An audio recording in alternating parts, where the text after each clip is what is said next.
Study motivation YouTube চ্যানেলে তোমাদের সকলকে স্বাগত। আজকের আলোচনার বিষয় হলো বাংলা রচনা বইমেলা বা তোমার দেখা একটি মেলা। ভূমিকা: বইমেলার সঙ্গে অন্য কোনো মেলার তুলনা হয় না।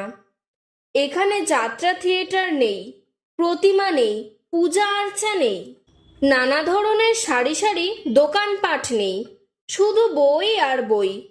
প্রতিটি স্টলে নানা ধরনের থরে থরে বই আর বই। বই বেচা কেনার বাজার। বর্ণনা: বইমেলায় ছোট বড় সব রকম প্রকাশকই অংশগ্রহণ করে। স্টলগুলি নানাভাবে সাজানো হয়। প্রতিটি স্টলই সুদৃশ্য। ছাত্রছাত্রী থেকে শুরু করে সাধারণ ক্রেতা দর্শককে টিকিট কেটে মেলায় ঢুকতে হয়। তাদের প্রয়োজনীয় বই খুঁজে নেয়। প্রতিটি স্টলে নতুন বইয়ের মিষ্টি গন্ধ মানুষের মনকে আকর্ষণীয় করে। মেলায় দুই একটি খাবারের দোকানও থাকে। মাইকে নানা রকম গান এবং ঘোষণা শোনা যায়।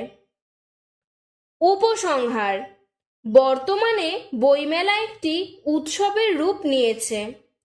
বইমেলায় বিভিন্ন রকম বই উল্টে পাল্টে দেখে পছন্দ মতো বই কেনার সুযোগ পাওয়া যায়। গল্প, উপন্যাস থেকে ধর্মগ্রন্থ প্রভৃতি সব রকমের বই পাওয়া যায়। বইমেলা পাঠক, লেখক, প্রকাশকের মিলন কেন্দ্র। এছাড়া বইমেলায় অনেক রকম আলোচনা, বক্তৃতা এবং প্রদর্শনীর ব্যবস্থা থাকে। অন্যান্য উৎসবের মতো বইমেলাও বর্তমানে খুবই জনপ্রিয়। তাই রাজধানী কলকাতা ছাড়িয়ে বইমেলা এখন গ্রামেগঞ্জে ছড়িয়ে পড়েছে। আজকের ভিডিওটি এতটুকুই। ভিডিওটি ভালো লাগলে লাইক করে চ্যানেলটিকে সাবস্ক্রাইব করে দেবে এবং এরকম আরও অন্য কোনো রচনার প্রয়োজন হলে কমেন্ট বক্সে জানাবে, আমি সাহায্য করার চেষ্টা করব। ধন্যবাদ।